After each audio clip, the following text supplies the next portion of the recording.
નમસ્કાર, હું કચ્છની ટીમનો વાઇસ કેપ્ટન ઇમરાન સુમરા.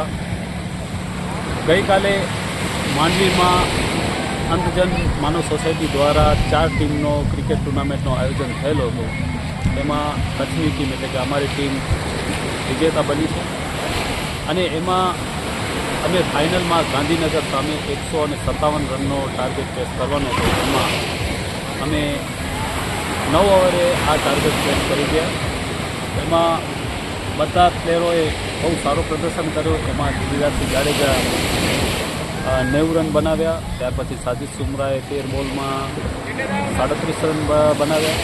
ત્યાર પછી હું ઇમરાન 5 બોલમાં 25 રન કરી એમ કરી અને આપણે મેચને જીત્યા હતા અમે. અને બહુ સારો અમને સપોર્ટ અમારા જે કોચ સાહેબ છે કે રહીમ બાદશાહભાઈ, એણે પણ અમને ઘણું બધું સપોર્ટ કર્યો હતો. અને આ રહીમ બાદશાહભાઈ જે છે અમારા કોચ, એમની એક એકેડેમી પર ચલાવે છે. જે એકેડેમીનું નામ છે ચેમ્પિયન ક્રિકેટ એકેડેમી, જે ભચાઉમાં છે. અને એ ખૂબ મહેનત કરે છે. એમની પાસે અત્યારે 40 જેટલા બાળકો છે અને એ બાળકોને એટલું બધું એના ઉપર ધ્યાન દેવડાવે છે, ક્રિકેટ પર એટલું બધું ફોકસ કરાવે છે. અને એમાં ખેલાડીઓ જે છે બહુ સારા જે છે બહાર નીકળે છે. છોકરાઓને ઘણું બધું નવું શીખવાનું મળે છે. એટલે મને બહુ આનંદ થાય છે કે અમને આવા રહીમ બાદશાહ જેવા કોચ મળ્યા છે. અને કેપ્ટનની વાત કરું તો દેવરામભાઈ ઢીલા, એ પણ એક જેને કહી શકાય ને કે એક પ્લેયરમાં જે ખામી હોય એ ખામીને કેવી રીતે બહાર કાઢવી, અથવા તો એની અંદર ખૂબી હોય એ ખૂબીને પણ કેવી રીતે લોકો સામે લઈ આવવી, એ બહુ સારી રીતે એ જાણે છે.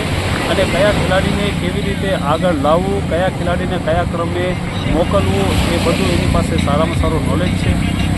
પણ એ પોતે હજી સુધી એની એ જગ્યાએ રહે એનું કારણ એ કે દરેક ખેલાડી પાછળ એ દેવરામભાઈ પોતાનો સમય આપ્યો છે. એક સમય હતો, એવો સારો સમય હતો એટલો કે એ સારામાં સારા પ્લેયર હતા. બોલિંગ પણ બહુ સારી કરતા અને બેટિંગ પણ બહુ સારી કરતા. પણ એમણે આ બધું ત્યાગ્યું. શેના માટે? તો કચ્છ ક્રિકેટના દરેક ખેલાડી જે છે આગળ આવે, એ પોતે સારું પ્રદર્શન કરે, એટલા માટે એમણે આ પોતાનું પ્રદર્શન બધા ભૂલી ગયા છે. અને એ લોકો માટે એટલે કે ખેલાડીઓ માટે પોતાનો સમય જે છે અત્યારે આપી રહ્યા છે.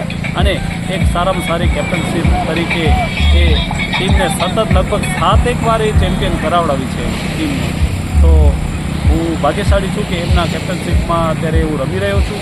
અને એ મને એવો લાયક સમજ્યા છે કે ટીમનો વાઇસ કેપ્ટન બનાવી અને ટીમમાં મને જગ્યા આપી છે. તો હું પણ એમનો ખૂબ ખૂબ આભાર માનું છું. Thank you.